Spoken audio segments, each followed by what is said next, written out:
Chapter 4, Part 2. Lugamon leapt into the cloud of smoke the damaged Cargodramon belched out and reappeared on the other side, next to Airdramon. "You really saved us there, Airdramon," Eiji chirped, with relief. "Thanks, old man," Lugamon added. "You too, taking on an entire Digipolice unit. You don't know the meaning of fear, do you?" Marvin said with a mixture of exasperation and admiration from the little window in the corner of Eiji's virtual monitor. "Here's the deal with Satsuki. The commander over there, I mean." Eiji began, as he shared his data on Satsuki with Lugamon and Airdramon.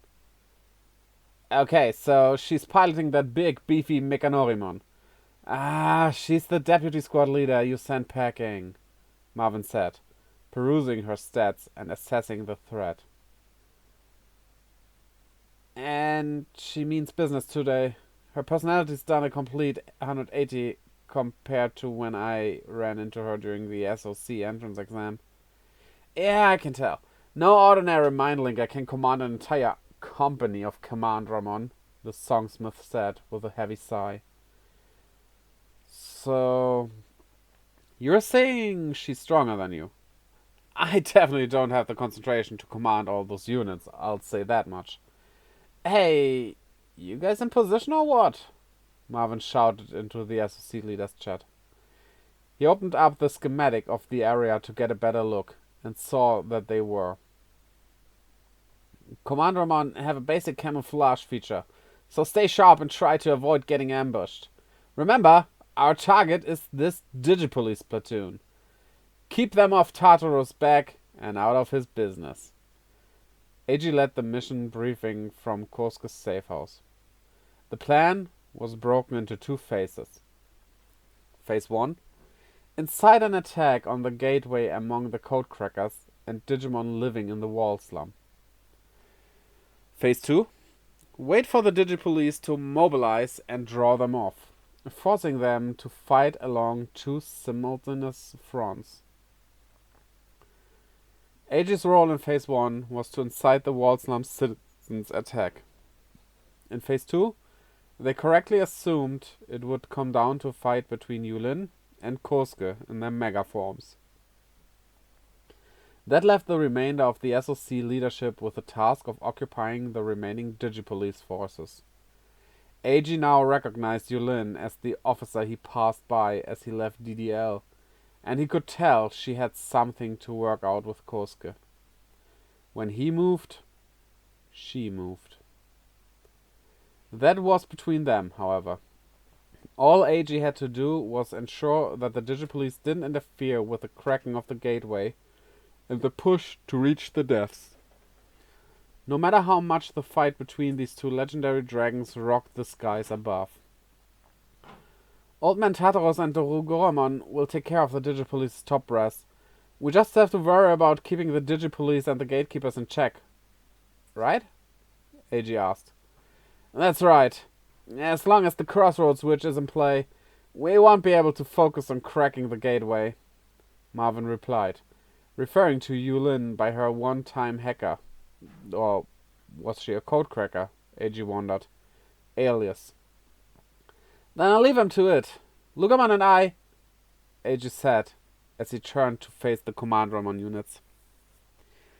"Eiji and I will take the fight to these pests." "Let's do this, Lugamon! Digivolve!" Lugamon promptly digivolved into their champion form, Lugarmon. "Flame blow!" Lugarmon's tail flicked to one side as the beast, covered in shimmering flames, leapt diagonally and slammed into the Commandramon unit's flank. Marvin watched Lugarmon take off like a shot and issued his orders to the SOC leaders. "Everyone, get after those Commandramon!" The other SOC leaders rushed to Eiji's aid. Marvin activated a small army of bot-controlled SB-bot. Though they were merely rookies, they had flight and camouflage capabilities, making them ideal for sowing chaos and confusion on the battlefield without demanding a lot from the tool suit that deployed them. Marvin immediately sent them flying into the horde of gatekeepers and ordered them to open fire.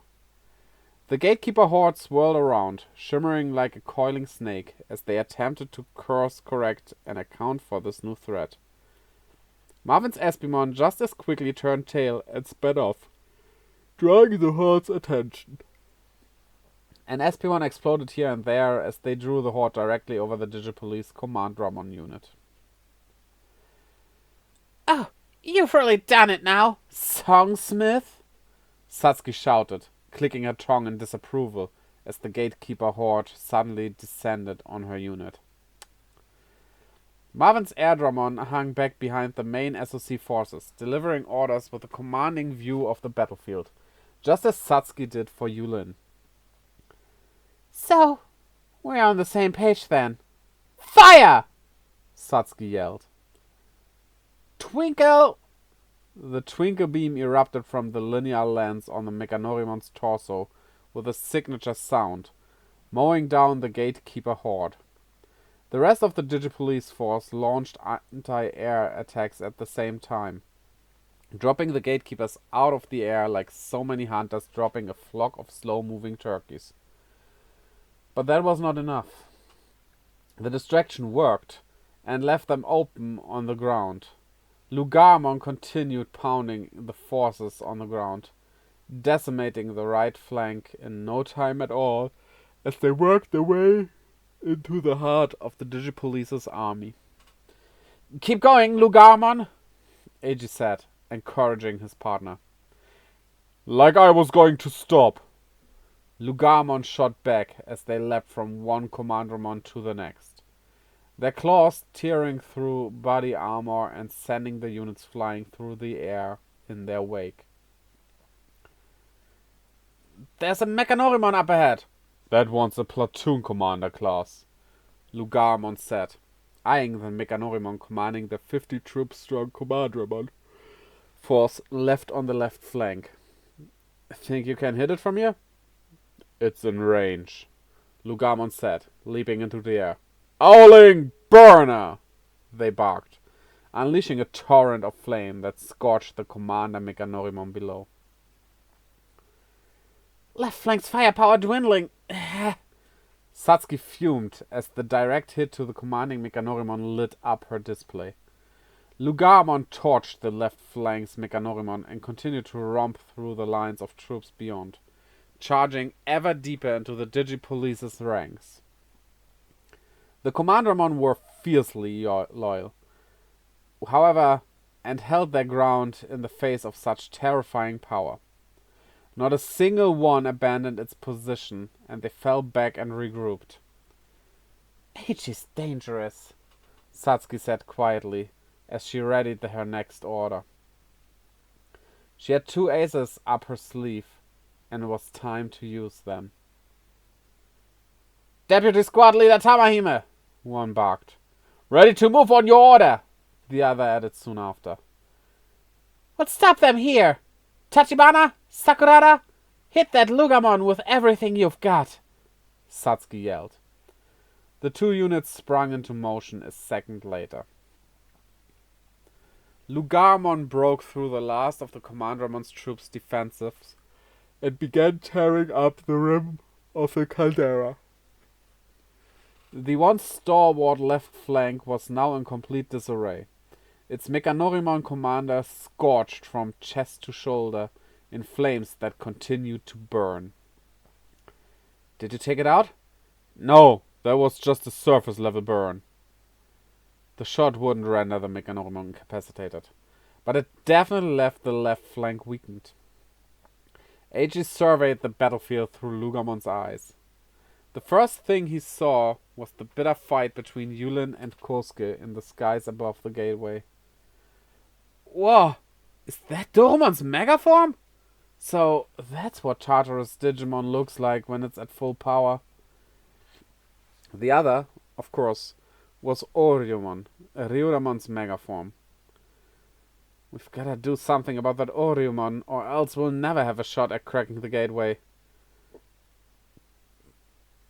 That's gonna be tricky anyway, considering the gatekeepers, the other codecrackers Digimon, The Wall Slum Digimon and the Digipolice forces are all mixing it up down there. For now, though, we've only got one mission. Protect Tartarus Dorugoramon. Which for the moment meant letting their fight with Oriumon play out. Dorumon and I will emerge victorious. So long as we're one-on-one, I won't lose to Yulin. Kosuke had said at the end of the mission briefing. He didn't reveal why he was sure he'd win, but Eiji didn't think he was bluffing and decided to take him at his word. Should I digivolve one more time? Lugamon wondered aloud, looking at the fight the Codecrackers and Wall Slum Digimon were giving to the gatekeepers. It looked like there was a chance to tip the scales. He thought back to the explosive jump in power digivolving afforded Digimon. Very few codecrackers and hackers in the world could control a Digimon in its mega form. One would have to be a double S-class mindlinker to even establish a connection with a mega-level Digimon. I definitely want to know what it's like to hit that power level. And I will. I will get on Kosuke's level. Eiji could at last picture, however faintly, the path forward. One that would lead him to the pinnacle of mind-linking skill. What did it even take to become an elite mind-linker in the first place? Professor Ryusenji's love of Digimon. Kosuke's trust in Digimon too, sure. Ultimately, though, it required perseverance. It took 10, maybe even 20 years of practice. Courage, grit, accountability, and dedication. A willingness to put your life on the line for the digital world. Everyone wanted something different out of this. The Codecrackers wanted to take their chance in the depths. Leon and the hackers wanted to see justice served. Yulin and the police wanted order upheld. Professor Ryusenji wanted to become the definitive authority on the digital world. Eiji, however... But right now, we've got to go crack the gateway and find Leon and Pulsemon. Eiji's sudden burst of inspiration was cut short by a surprise volley of gunfire from both sides that made Lugamon double back to avoid getting hit. They swung their head left and right, but couldn't see the enemy. They knew they hadn't been shot by invisible enemies. Someone was hiding. Hit them with Owling Burner, Lugamon. Oh yeah. In which direction exactly? All 360 degrees. Not a bad idea, actually. Lugamon shot straight up into the air, twisting as it vomited a jet of fire in a perfect circle, creating a ring of fire on the ground below. Lugamon dropped right back into its center. They're camouflaged. Eiji shouted as Marvin's note about the Commandramon having basic camouflage capabilities came screaming back into his mind. Their textures probably functioned like the protective coloring on a chameleon in an attempt to blend in with their surroundings. There you are! Lugamon shouted. They charged towards a section of the flame wall that simmered ever so slightly out of step with the rest of the surroundings, giving away the outline of a Digimon. The shape? No. Two shapes. Deftly dodged Lugamon's charge. They deactivated their camouflage, revealing themselves and preparing for battle. Two rookie Commandramon think they can take down the demon wolf of the Castle of Nine Wolves? Don't make me laugh! Lugamon snarled, launching a rather lazy attack they thought was sure to make quick work of the pair. The Commandramon stepped out of the way of Lugamon's claws and swung the butts of their rifles around into Lugamon's jaw. Ah! Lugamon was briefly stunned. Two rookie Commandramon holding their own against them? These two aren't like the others! Eiji shouted. Huh? Aha! Lugamon ran a quick scan, which turned up an ML flag. Mind linkers! No sooner had Lugarmon and Ag arrived on the same mental page than the two Commandromon began glowing with the light of Digivolution once more. In their place now stood even more fearsome Commandromon, bulkier and better equipped than before. They still remembered bipedal carnivorous dinosaurs, but they definitely grown and paid a visit to the armory. Hi, Commandromon. Champion. Android. Virus. These Digimon still wore full body armor, but now sported helmets that protected their entire head and carried riot shields. Lugarmon was now in a 2-on-2 fight with two champion-level mind-linked opponents. Owling Burner! Lugarmon spewed another column of fire at their foes. One of the High Commandromon absorbed the hit on with its shield. Clearly, they were rated for extreme temperatures. The High Commandromon in the rear shot out from behind its partner and dashed toward Lugarmon, closing the gap with alarming speed. The High Commandromon raised its club, and Lugarmon just managed to raise its arms to absorb the blow. Sparks flew, and Age's eyes stung from the light. His video feed wobbled, as if it were being jammed. Lugarmon leapt backwards and regrouped. "Is that club electrified?" Age yelped as he initiated a scan. The results confirmed his suspicions. It was a stun baton. Ugh, I still feel all tingly and dizzy. "Look out, Lugarmon!" Age shouted, watching the other High Commandromon. It planted its shield on the ground and slotted its firearm into a cutout on the left side of the shield, instantly turning it into a sturdy rifle stand. But upon closer inspection, it hadn't jammed a rifle into its shield. No. This had a drum magazine attached to it just behind the barrel. It was a grenade launcher. "DCD grenade!" Thunk, thunk, thunk, thunk! Went the rapid-fire upgrade of the Commandromon's DCD bomb. Anyway Lugarmon jumped, they were sure to be hit by an explosive or shockwave.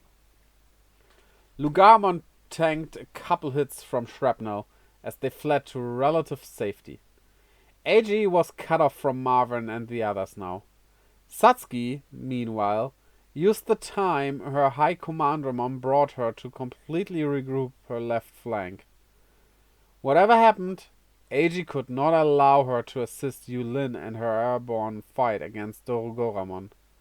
The entirety of Phase 2 hinged on that battle going the SOC's way. Now, Ag and Lugarmon gave themselves over to one another so completely, it felt as though they were breathing in sync. We have to help our friends. Nothing more needed to be said. This was all for Ag's first friend. Ag expressed his intent. He already knew Lugarmon would agree. The light of Digivolution visited upon them once more. It's time to find Leon and Pulsemon, deep inside the digital world. They were perfectly in sync now, their skills honed to perfection. Nothing, not even in the depths of the digital world, would stand in their way. Lugarmon, Digivolving, AG. They put to rest all the regrets for the things they hadn't done. From here on out, there was no straying from the path of hope and responsibility before them. The gateway rumbled with the suggestion that some quantum fluctuations were occurring in the digital world. Two beings, now one, shone with the light of Digivolution. They had the power to change the world, and would see it changed. They would open the door to all that was possible. They did not seek to win, nor did they desire the strength to emerge victorious. What would they even do with such power, if they had it? We have to help our friends. Why, even the simplest of things. They knew what they wanted, and they would risk their lives for it. Agi and Lugarmon now thought as one. There was no turning back now. The light of Digivolution would guide them forward. Ever forward. Let's go, Agi. Tartarus? Kosuke? Another voice, this one over a chat channel. Agi looked up at Dorugoramon. The Digimon was working harder than ever to evade Oriumon's fierce attacks. Come on, Agi, Lugamon, achieve your ultimate form. Now's the time to start your journey. Someone was encouraging them, spurring them on to greater heights. Kosuke. It was Kosuke, in the midst of his life and death struggle, reaching out from one mega level to another. Agi took his words to heart. Where there's a will, there's a Digivolution. This time, they were ready to handle the power. Lugamon! Digivolve! As the light faded, a bipedal, more humanoid than not dark beast came into view. It bore a lupin face reminiscent of an ancient deity. Its chest, arms, legs, and tail were covered by protective plating. Its hands bore 5 fingers like that of a human. In its right hand, it held a massive mace fashioned after a wrench. Upon each of its shoulders rested massive cylinders, rumbling like mighty engines and wreathed in flame. Generators that produced fire energy with perfect efficiency. Energy forced through the small slit in the undersides of the cylinders formed jets that suspended the Digimon in the air. This was a far cry from Hellugarmon, the beast whose hellfire left it a shambling beast composed of charred bone. No, this creature bore fire the color of the sun. A demon wolf, in its ultimate form. It took a breath. All shall burn!